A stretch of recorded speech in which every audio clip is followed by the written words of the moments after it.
Have you ever sent a text to someone on the other side of the world and gotten a reply almost instantly? It feels so normal, right? But imagine a time when sending a message across the Atlantic Ocean took weeks, battling stormy seas on a ship.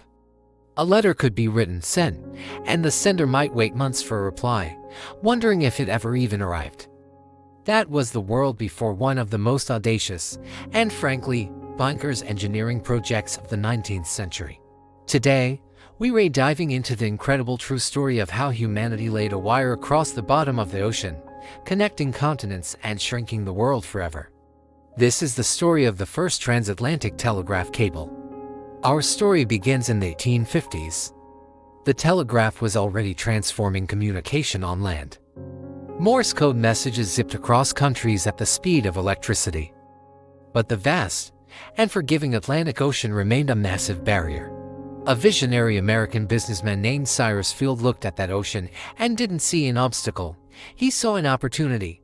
He wondered, what if we could lay a cable, a single, continuous wire, from Ireland all the way to Newfoundland, Canada?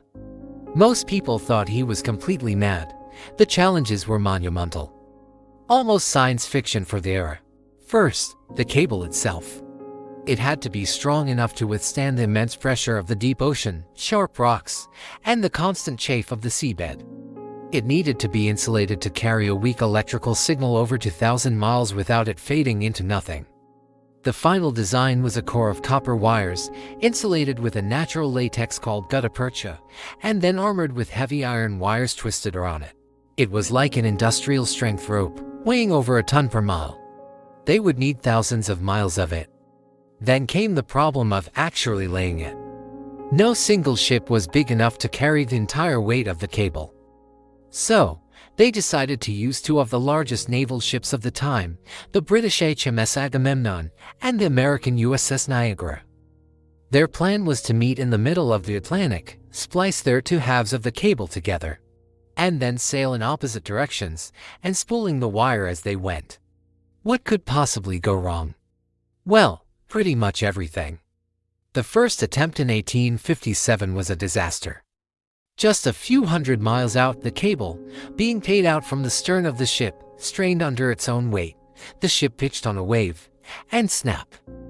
The precious cable, along with a year's worth of work and a fortune in investment, plunged to the bottom of the ocean. Gone. Many would have given up. The public, the press, they called it Field's folly.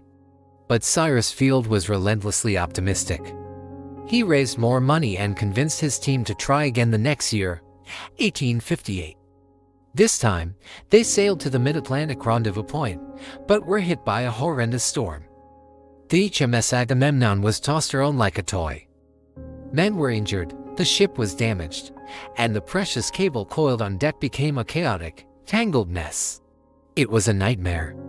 Despite the chaos, they managed to splice the cable and set sail. It broke. They tried again. It broke again. They tried a third time, and unbelievably, it broke again. Defeated, they sailed back to port.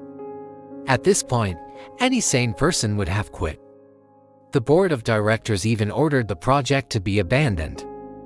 But Field and his chief engineer, Charles Bright, persuaded the crew for one last try. They called it the fourth attempt, but really, it was a secret, do-or-die mission.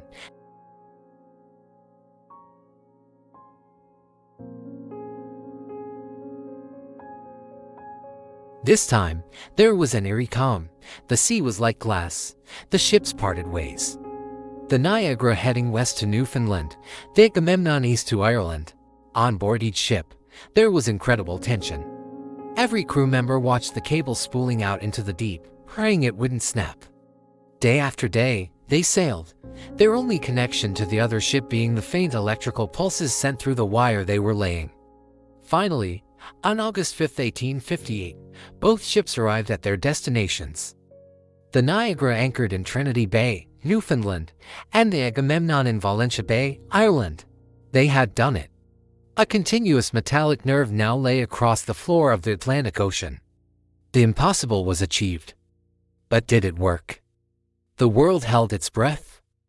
The initial signals were incredibly weak, almost too faint to read. It took hours of painstaking work just to confirm the connection was live. Then, on August 16th, the first official message was sent. It was from Queen Victoria of the United Kingdom to U.S. President James Buchanan. The message, a poetic 98-word congratulations, took nearly 17 hours to transmit, letter by painstaking letter. But think about it, 17 hours. The last message by ship had taken 12 days. This was a revolution. The world erupted in celebration. New York City had a massive parade, fireworks lit up the sky, and Cyrus Field was hailed as a hero, the Christopher Columbus of the modern age. Tragically, the celebration was short-lived. In their haste to send messages faster, the engineers applied too much voltage to the delicate cable. It was like trying to shout down a fragile straw. After just 3 weeks and about 400 messages, the signal faded, and the cable went silent. It had burned out. The critics pounced. They claimed the whole thing had been a hoax. Field's reputation was shattered once again. For several years, the dream of transatlantic communication was dead. But the proof of concept was there. It was possible. It took the chaos of the American Civil War and another 7 years for Field to secure the funding for a final attempt. This time, they had a better cable design and a single, colossal ship to lay it, the SS Great Eastern, the largest ship in the world at the time. In 1865, they tried again, but once more, the cable snapped and was lost. Finally, in 1866, with an improved cable and better equipment, the Great Eastern sailed one last time. This attempt was flawless. On July 27, 1866, the cable was landed successfully and a permanent, reliable connection was established between Europe and North America. As an incredible bonus, they even managed to find and retrieve the lost 1865 cable, giving them to working lines. From that moment on, our world was never the same. Information that once took weeks to cross the ocean could now be sent in minutes. Stock markets, diplomacy, news, everything accelerated. It was the birth of our global, interconnected world. Every time you video call a friend overseas or watch a live event from another continent, you are living in the legacy of Cyrus Field's impossible dream. It's a powerful reminder that with enough persistence and vision, we can achieve things that everyone else says can't be done. Thanks so much for watching. If you found this story as amazing as I do, please hit that like button and subscribe for more tales of incredible engineering and human ingenuity. See you in the next video.